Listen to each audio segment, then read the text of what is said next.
Everton have today been linked with a move for Brentford captain Christian Norgard, whose contract is up in the summer. The 30-year-old has been in really good form for Brentford since joining in 2021 and is out of contract this summer. Obviously, Everton will be linked to a lot of these players now as we move towards the summer.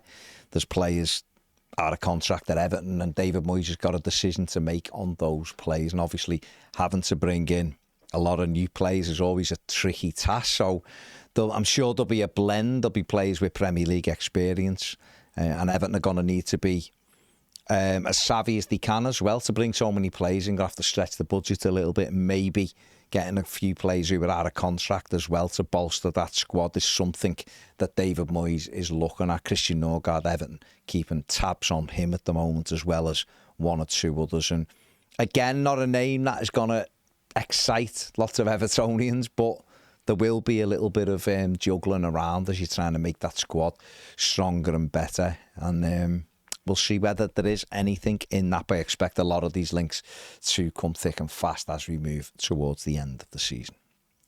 According to sources in Brazil, Everton will sign midfield player Charlie Alcaraz, regardless or not of whether he meets the criteria set out in his initial loan agreement. Alcaraz joined Everton on deadline day in January from Flamengo, or February, wasn't it? Early February.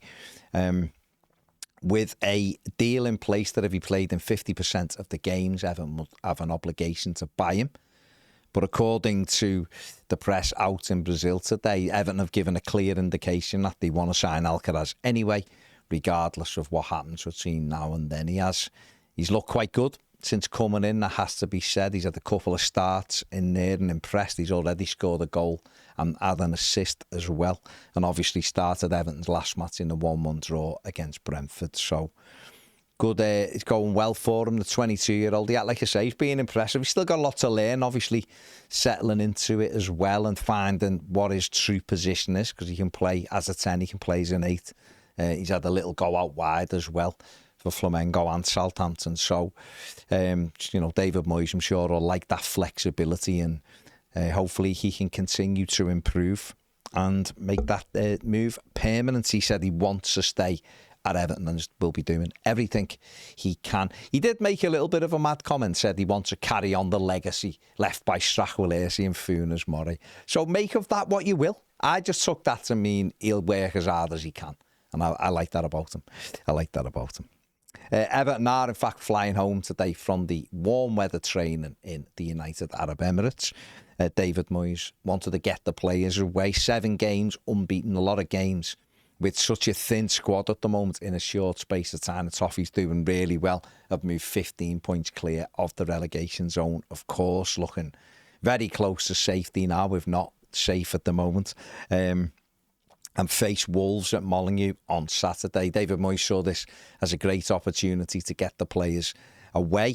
Bit of bonding, obviously get to know them a little bit better as well, having downtime together and having that opportunity to do some training as well. And obviously people like Seamus Coleman, Illiman and Jai Armando Broja, all out there as well, rehabbing and trying to get back to full fitness. One player who wasn't there was Dwight McNeil. He is away, being away in the United States on a little break as well, as he comes back and steps up his rehab as he tries to get back into David Moyes' squad before the end of the season. But like I said, the Toffees go to Wolves at the weekend. It's going to be a really tough game, but made slightly easier after Mateus Cunha was sent off in Wolves' FA Cup penalty shootout defeat at Bournemouth at the weekend. The Wolves captain given a 4-match ban, so therefore misses the Everton game at the weekend. And finally, according to Love Rugby League, that well-known platform, Everton's new ground and Wembley and Headingley are in line to host this year's Ashes test. Obviously, if that is chosen, if Bramley Moore is chosen, it'd be the first non-footballing event to take place at the site. So I'm not sure when that is, probably around October, November.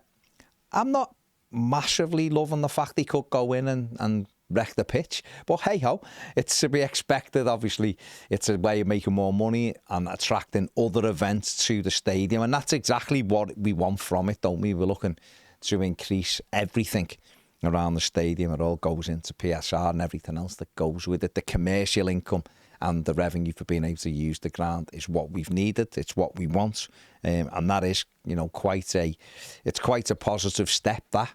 And obviously everything that goes around it, the PR that goes around it, the coverage that goes around it as well, just proves, what an attraction a new stadium can be, and ours is absolutely fantastic, of course, down there on the banks of the Royal Blue Mersey.